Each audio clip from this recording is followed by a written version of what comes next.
Hello friends, welcome to today's quote. வணக்கம் நண்பர்களே. தினம் ஒரு குறள் பகுதியில் இன்று தெரிந்து கொள்ளப் போவது பொருட்பால் அறனியல் நாடு குறள் எண் 731.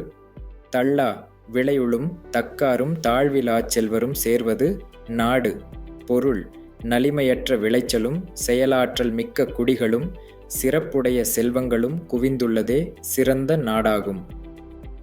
Meaning, a prosperous country is one where there is abundant and reliable harvest, capable and worthy citizens, and wealth that is free from decline. I will see you tomorrow with another quote. Until then, bye from your friend. Have a nice day and thank you. மீண்டும் நாளை சந்திப்போம் மற்றொரு குறளுடன். அதுவரை உங்களிடம் இருந்து விடைபெறுவது நான் உங்கள் நண்பன். நன்றி. வாழ்க வளமுடன்.